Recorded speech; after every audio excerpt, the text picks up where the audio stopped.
Daniel Defoe, Robinson Crusoe, Part 81.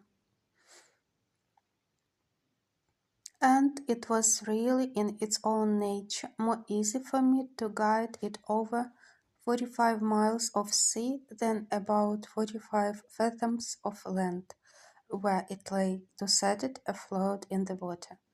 I went to work upon this boat the most like a fool that ever man did who had any of his senses awake. I pleased myself with the design without determining whether I was ever able to undertake it, not but that the difficulty of launching my boat came often into my head, but I put a stop to my inquiries into it by this foolish answer, which I give myself: let me first make it. I warrant I will find some way or other to get it along with when it is done. This was a most preposterous method, but the eagerness of my fancy prevailed, and to work I went. I felt a sedentary, and I question much whether Solomon ever had such a one for the building of the temple of Jerusalem. It was 5 feet 10 inches diameter at the lower part next the stump, and 4 feet 11 inches diameter at the end of 22 feet, after which it lessened for a while and then parted into branches. It was not without infinite labor that I felled this tree. I was 20 days hacking and hewing at it at the bottom. I was 14 more getting the branches and limbs and the vast spreading head cut off, which I hacked and hoed through with axe and hatchet, and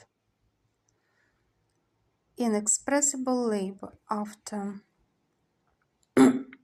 this, it cost me a month to shape it and dab it to a proportion and to something like the bottom of a boat, that it might swim upright as it ought to do. It cost me near 3 months more to clear the inside and work it out so as to make an exact boat of it.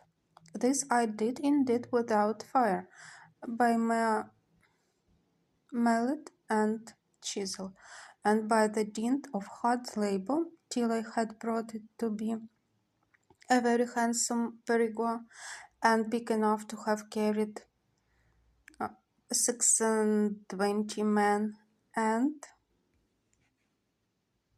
consequently big enough to have carried me and all my cargo. When I had gone through this work, I was extremely delighted with it.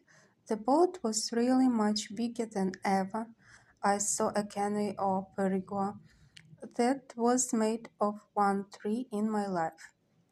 Many a weary stroke it had cost, you may be sure, and had I gotten it into the water, I make no question but I should have begun the maddest voyage, and the most unlikely to be performed that ever was undertaken.